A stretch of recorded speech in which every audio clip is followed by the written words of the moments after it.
Hey y'all, it's your girl Miss Melanated, and we back on Melanated Podcast, where we shed light on Black creatives all over the DMV. Today, we're here with Donovan, aka the Posh Standard. Tell us how you doing this morning. I'm blessed on this Palm Sunday. Amen, y'all. It's Palm Sunday and we getting it right. Donovan, tell us who you are and what you do. My name is Donovan. I'm from South Carolina. I'm the owner of the Posh Standard. I'm the creator, founder of official Melanin Con. I am make my own suits, Park Avenue suits. All things in between. So with the all things in between that you just said, how did you even get to doing all of this? It's interesting because it's all started with me just dressing up to go to class. So my friend Renisha stopped, at the time I didn't know her, she stopped me and was like, "You look nice. You ever thought about modeling?" And I was like, first, I'm shy and I can't afford it. And she was like, "I'm a photographer. I'll take your pictures." And I was like, "Say what?" She a real one. She took no pictures of mine, and they went viral. I was on all the men fashion blogs, and then next thing I know, I went from like 3,000 followers to like 10 in like 2 weeks. Then I was like, what am I about to do with this? So I created my own blog because I wanted to sell ties that I learned how to sew myself, and I knew I needed a system to sell those ties. Yeah. So I wanted to sell to a community. So I built the Posh community solely to sell those ties, and then we had now. Okay, so with those ties, are you still selling them? Nah, I was making my own ties. Okay, so the Posh Standard, tell us a little bit about the blog and the brand. Posh stands for stylish, luxurious, upper class. Standard is a level of quality that is used or accepted as normal or average.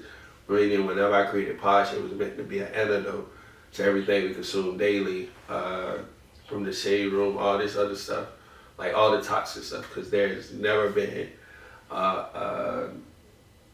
gossip posts on Posh, none of the think pieces, who eat first at the dinner table, none of that. It's just all straight positivity, but positivity with a mission to advance our community, Black community specifically. Okay. And it just grew. It started as a blog for men and women fashion, and the Trayvon Martin trials happened, and I was like, dang, our people really just don't know this stuff. Yeah. Like, you don't know about qualified immunity, that it's hard to get cops locked up if they do some wild stuff like that.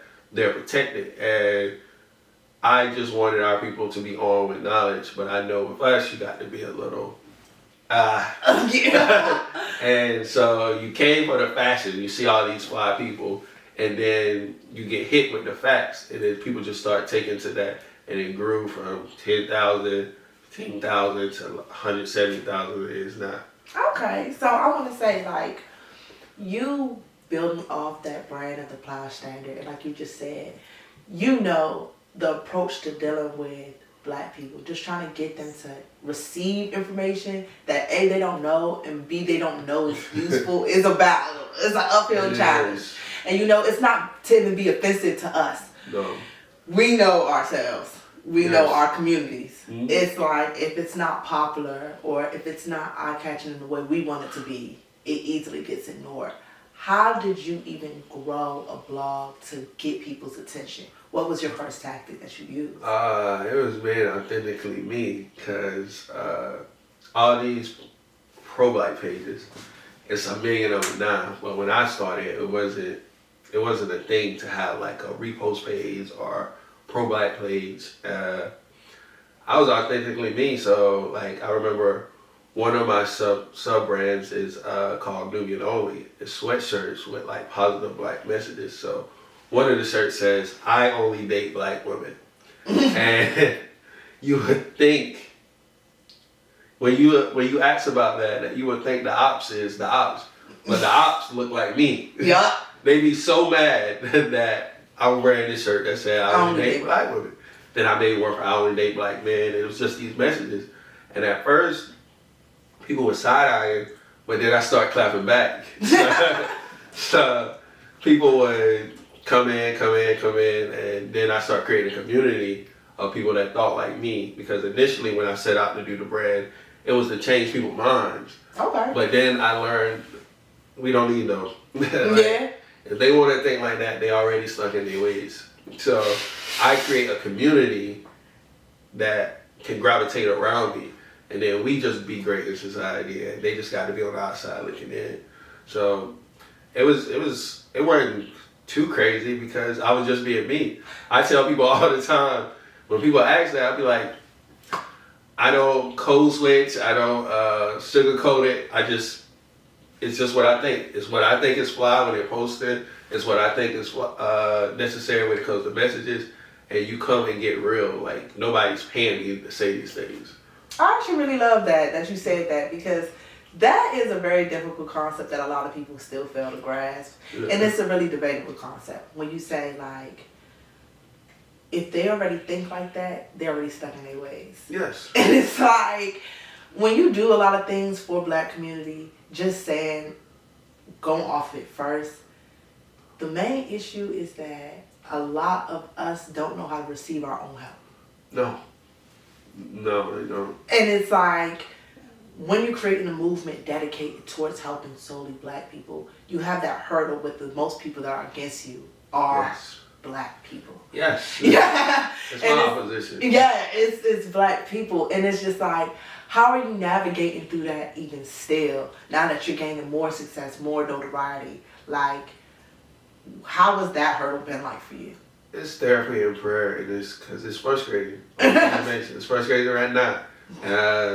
Like trying to do different things that I got planned this year, and it's not white people that's gatekeeping me from these things. It's people that look like me. Or big example is like my gala. My gala, it's a little pricey to get to. Okay, tell them about the gala. What gala do you run? It's called the Black Excellence Gala. Mm-hmm. So I create an experience. So I literally have people come, enjoy the experience, be happy. As soon as they leave, they put it as a chargeback of fraud.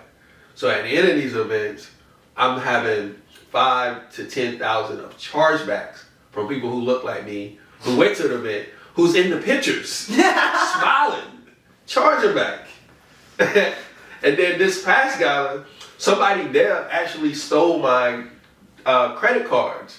So not only did I have the 10,000, it's crazy, right? I didn't mean to laugh. There's people that look like me. And it's the craziest job. And they use their card to pay they use my card to pay their rent in advance. Silly because this was traceable. But it's hard dealing with people because it's almost, if you're not, if you don't train your mind, your heart will break every time you go to help somebody. Yeah. So, and you can't really, it's like people use that homeless analogies, like I gave somebody $1 and they really didn't need $1. So now I don't never help a homeless people. You can't think like that. Yeah. Because that just may be that person or that group of people. You still can't categorize everybody. You just got to keep to your mission, like I told you before. You just got to see the end goal. So how did this stumble into Melanin Con? How did Melanin Con become from this? So it all came from, I went to a gala in DC and I was like, this is nice. I feel like I can do something. I feel like this is nice, but I can do it differently. Not to compete, but just to give people a different option. Because me, my publicists would kill me, but I like the term classic. Like, we be classic for a little bit, then it turns off. Yeah, because I don't like going to the regular galas where it's so stuffy and everybody just sitting down. I hate people sitting down, which is why I don't have many seats at my events. I don't care. And because standing up forces people to mingle, dance. Posh, when I moved here, I had an event called the Overdressed Soiree, and I used to have at different popping clubs in DC where people would dress like me, but we just turn it up and networking. And then I went to that gala, and I was like, I can do this differently. And I was like, what can I call this? And I was coming up with all these crazy names that was pro-Black, like the Black Gala. I was coming up with the most wildest names. I was like, I'm gonna call this the Black Excellence Gala. And at the time, I had a friend, Brittany Flowers. She's a graduate from UNC. She was battling cancer, and I was like, I'm gonna add this portion to this to where I donate to your cause. But then COVID happened, and mind you, at the time I was planning this gala, I just wanted 60 people. 60 people in the space dressed up, and we were donating to my different cause, Brittany being one of them. And I kept having to push it back because they didn't know if we was going to be open, if it was going to be closed. Then they eventually closed us down. Like over that course, Brittany lost her battle to cancer. And then fast forward, it was probably like that December. I was like, dang, we might open up this year. Let me bring this joint back. But I wanted to still honor Brittany. So I was like, I'm going to just create a scholarship called the Brittany Spirits Grant. She was a social worker, so it's for aspiring social workers. So I give money out in her name. So then, of course, I still had to deal with the gatekeepers. And I'm hitting all these promoters up that I worked with in the past. Everybody said, that's a dumb idea. The Black Excellence Gala, that's offensive. The Black Excellence Gala, nobody gonna come to that. How much you gonna charge for that? And at the time, I was like, $50. And then I was like, dang, it's $50 just to even have food. Thank you. I got to charge $100. Yeah. And then, so the last promo was like $100 out of the pandemic. Why ain't nobody gonna want to go to that? So I was like, let me test the waters here. And like that February, the gala wasn't supposed to be to, I think at that time, June. It was like that February. I didn't have a venue. I didn't even know what it was gonna be. Oh, wow. So I posted it, and the way you come to my events, you got to sign up for an email list. So I posted it, and then after a week, it had 2,500 people signed up to get the tickets. Amen. And I was like, I wonder what these people pay. So then I just kept promoting it. Then like in April, I was like, I think we about to open up. So let me drop these tickets just to see. No, I still don't have a venue. Let me drop these tickets. Man, I dropped 60 tickets. They sold out in 2 hours. Amen. So now I got money in the pot to buy a venue. Yeah. And so I get a venue, and then the venue says, 60 people? We can let 120 in. And I was like, bet. So I added 60 more. That sold out in a week. And then so I'm like, dang, this is about to be lit. Like, what is going on? And then Bowser, she opened us up a little bit more. But the venue hold like 400 people. Oh, I was like, you think we could try that? It was like, I don't care. Put it out. Mind you, we're in April. Wow. I sold out 400 tickets to a ghost venue in April, and the event wasn't until June. And it blew up. I ended up overselling, so it was like this and that. Wow. But my first one was at Abigail's nightclub. Okay. So it just kept progressively getting nice from there. So now I was like, this is dope. I'm about to take this idea where with the funds from the gala, I donate to my sister place where they provide homes for women transition out of domestic violent relationship. I give the scholarship in honor of Brittany, and I feed the homeless at Union Station once a quarter. So when I took it on the road, I was feeding the homeless and giving out this grant to every area. So I took it on the road because the momentum was still hot. So I left from DC, went to Atlanta, went to Houston, Charlotte, LA, and then and I wanted to come back to DC. So to answer your questions, because I had to lead up to it. Yeah, I was like, hey, when I come back to DC, this has got to be lit. So I seen the Afro Text, the Culture Cons, all these things, but they're specific. I was like, what if we had something that wasn't specific? Just a little something for everybody. What would we call that? And again, I'm back in the lab like, I can't make this to us. Because ain't nobody gonna want to give me no money. I was like, Melanin Con, which was originally to be a meeting of all things black, promoting all things blackity black. And it just ran off from there. Like the last one, I think, because the venue at the time was just kept pushing me back. First one, I only planned in a month. So it's a 7-8 event weekend that I planned in a month. Like 6 different venues. Oh, wow. 2 different, 4-5 day stretch. I planned in a month. we had like 500-600 people, and it was lit. Like I ended up feeding at least 300-400 people at 4 or 5 different spots in Northeast DC, the homeless community. So that is amazing. Yeah. So doing all of this and kind of jumping, knowing that you're taking those business risks, like, okay, I'm selling tickets, I don't know where the venue's at. I'm planning these big gaps of time in a month, knowing I gotta get 5-6 venues. How do you feel? Do you feel anxiety leading up to those moments? I always feel anxiety because I try to give myself the contingency so I don't. That's poor business models. Because at the time, again, I didn't have $1, so I got to rely on ticket sales to even pay for all the things I need for the event. That's a poor business model. I'm just blessed. So now I have like 8-9 months to plan what I'm doing next. So it gives you time. Yeah. But even when you did take that risk, like, you know, growing as an entrepreneur, you know what, I'm a chest this move real quick and just see how it pan out.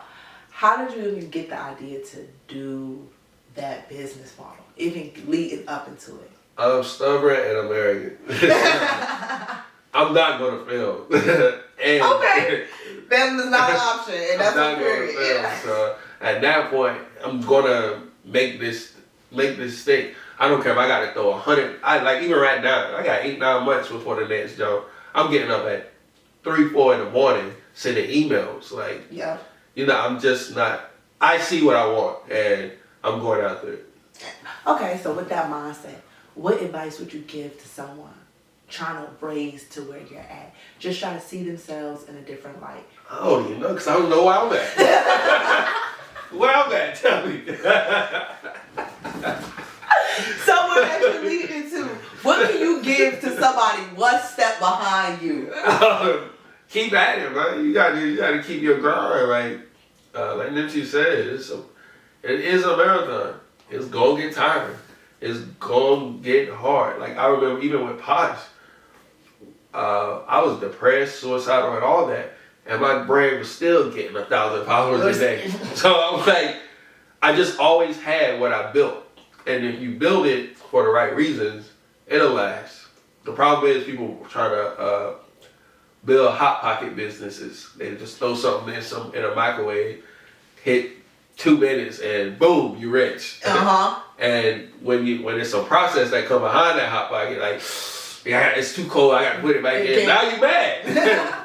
Like now you failing because you know you're not putting that same effort into what you're doing. You can't reap what you sow if you don't sow. Like if you don't properly. If you don't properly. I look at it as positive. So okay. We put out that energy, it's coming back to you in tenfold. What would you say is like the whole idea of Melanin Con? What is the purpose of why you made it for the Black community? It's many purposes. It's meant to be building bridges and breaking barriers. So building bridges on a sense of it's people that look at me like I'm a success and all these things. People that look at you like you're a success, even though we personally think at some levels we still got to achieve. But connecting us with people that already are and people that's trying to get the way we are. Bridging those gaps, creating communities because it's all these people in one city doing all the same things. Right? But apart. Knowing that you stay in a city that basically has so many movements for Black people, but always do it apart. Like, how do you even see where you can bridge the gap of that? Because I judge and I don't judge because a lot of those movements I don't feel is valid because it's self-serving. Their community serving because if you're pro-Black brand business events is actually for the Black people, you're welcoming all the Black people who try to be in that space. But it's not. It's gatekeep. It's gate kept. And I do my due diligence at breaking those doors down to get into those spaces to show that I don't need to be in your space. And like I said before, I don't want to break down doors. I want to build my own house, my own building with my own doors and invite those people in. My goal is not to get in those spaces. It's to show people that you don't have to sell your soul to be in those spaces. Like if you put the grind to it, like you can do it. Okay, so what is a typical day for a person? For you, what does a typical day look like? What's your day? Yeah. I am a full-time entrepreneur times 2, and I have my own nonprofit, and I'm a full-time worker. So I give you the extreme. The extreme is I'm working on a project at work. I have to be at work, even this week coming up, at 3 a.m. And for me, I can't work 8 hours for the white man and then don't work 8 hours for me. Yeah. And so now I get up earlier. I get up at 1 o'clock. I send the emails because right now I'm booking a venue for Melanin Con, and getting sponsors. So every day right now for the next 2-3 weeks is pivotal. So I can't lack. And I'm building a team with everything. So interviewing people, doing all this stuff. And I get up at 1.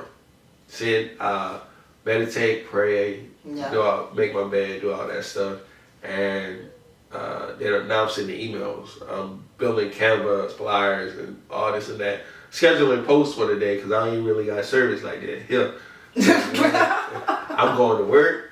I'm getting off whenever they say I get off. Yeah. And as soon as I get off, now I got scheduled meetings, and till about 8, I'll probably get a glass of wine, smoke my hookah, and then I'm going to bed and doing it all over again. Okay. So you telling us you got extreme drive for what you believe. Yes. How does that manifest or translate into the products that you've created, which you have seen so far?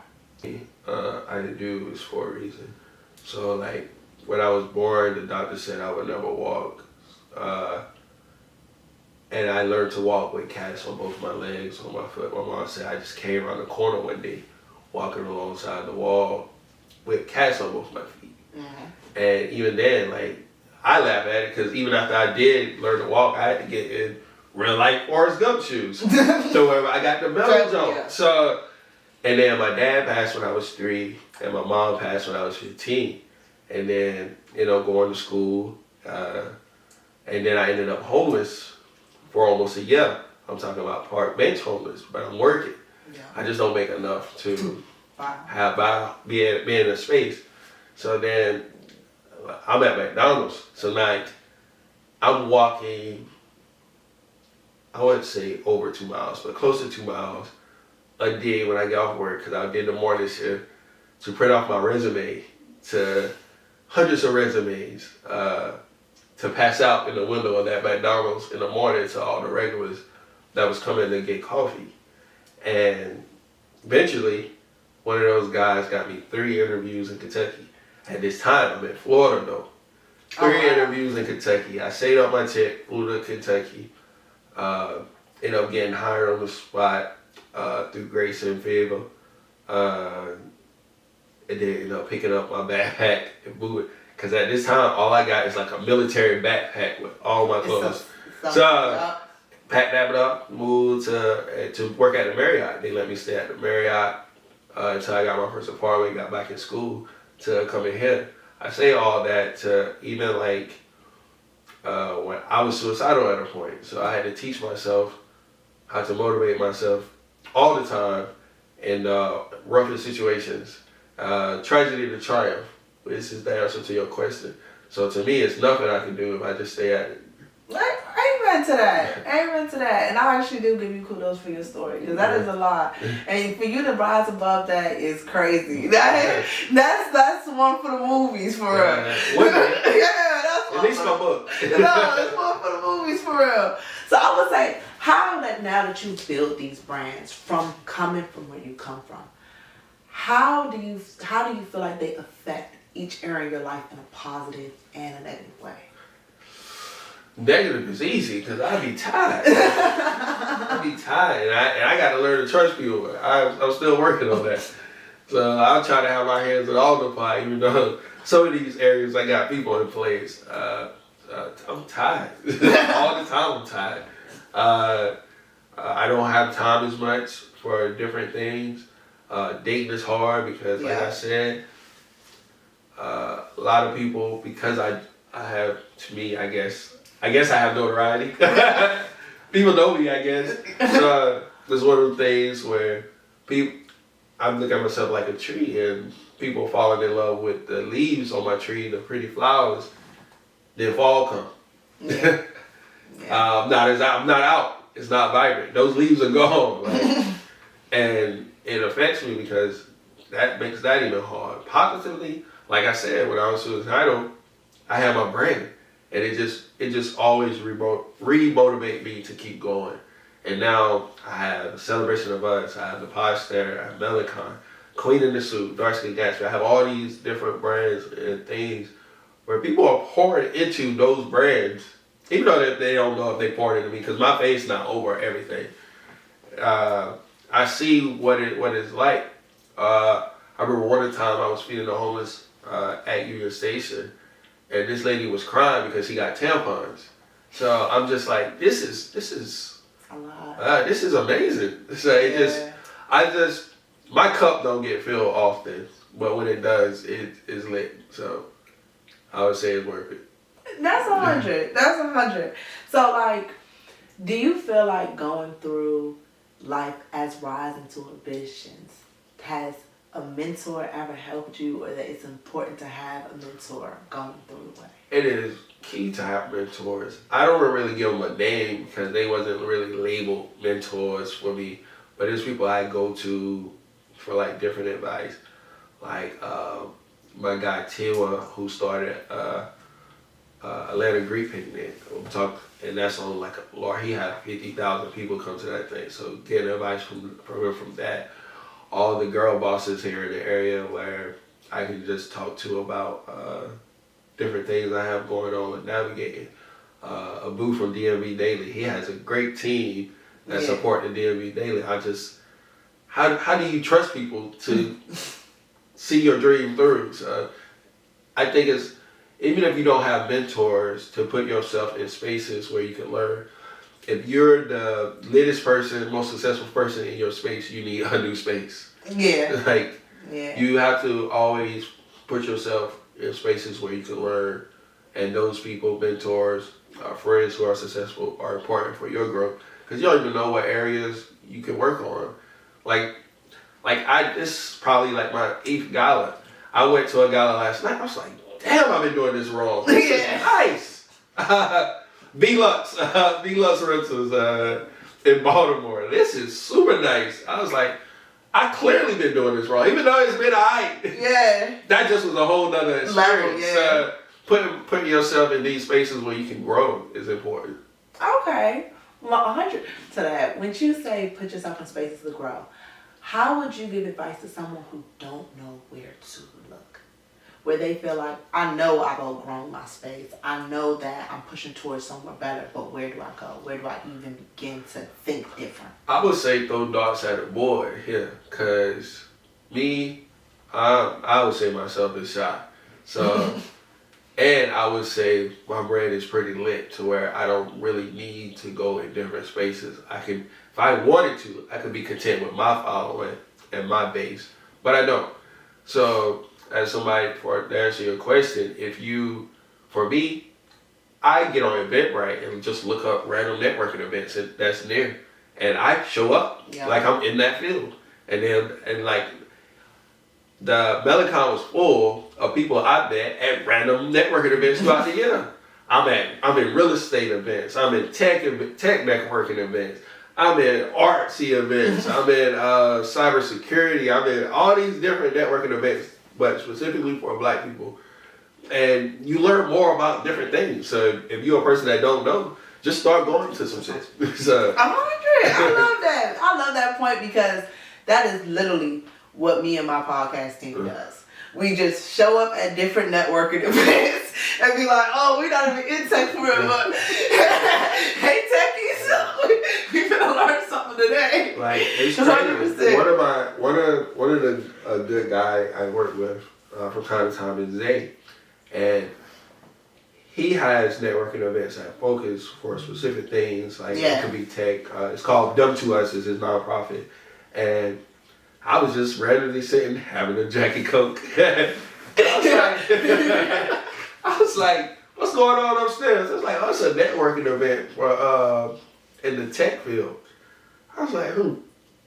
And I always dress like this anyway. So I was like, let me go up there and see. I was like, this is nice.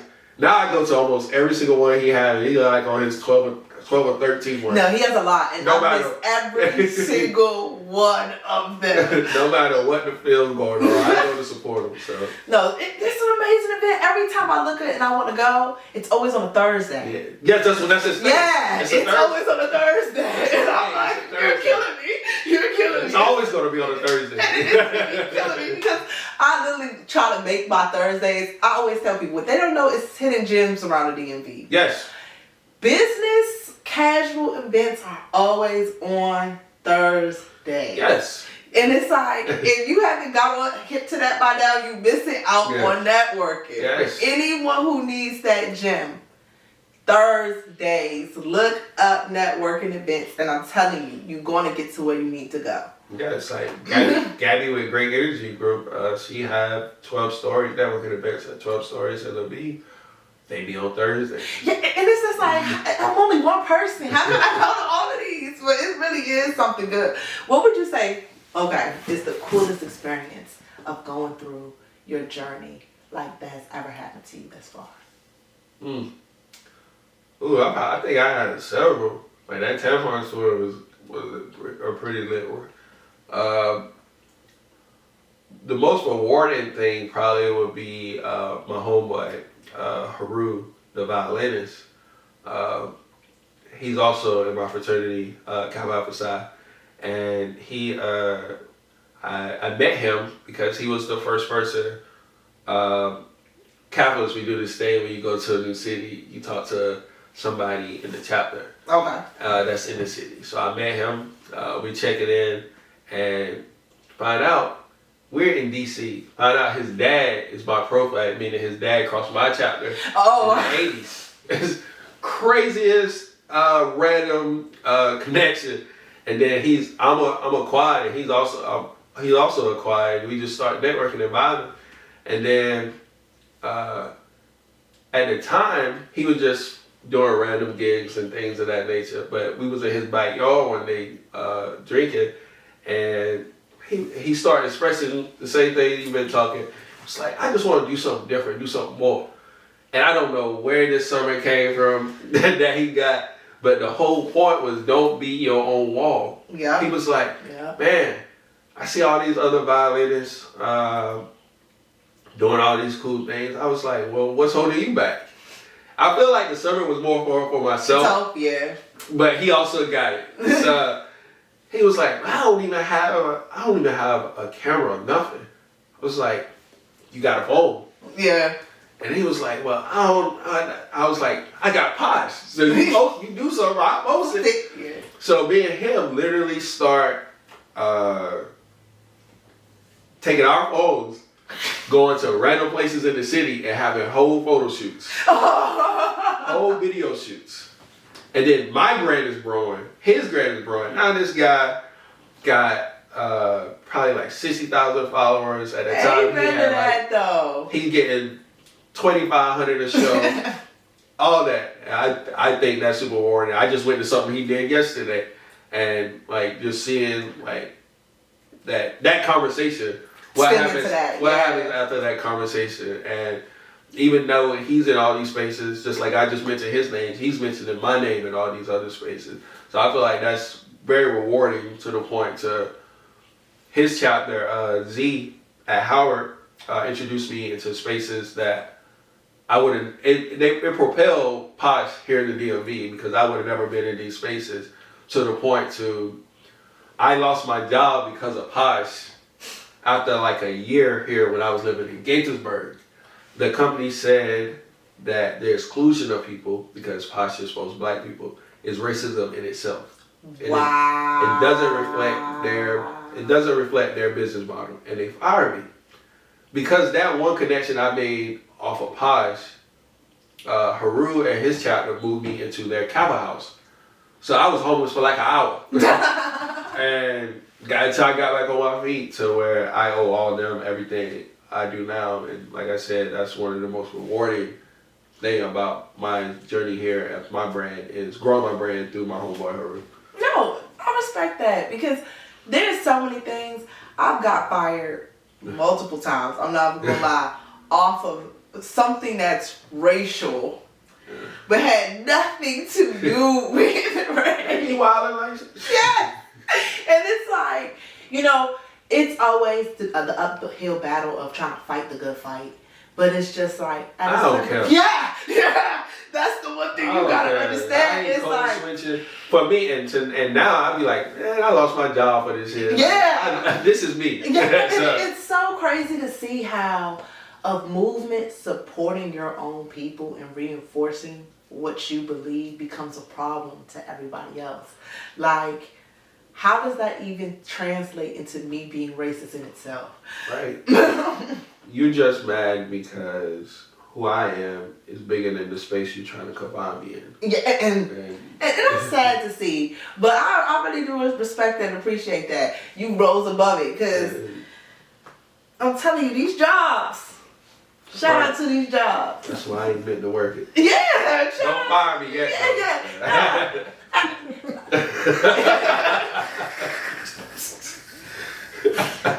Let me leave on my own behalf.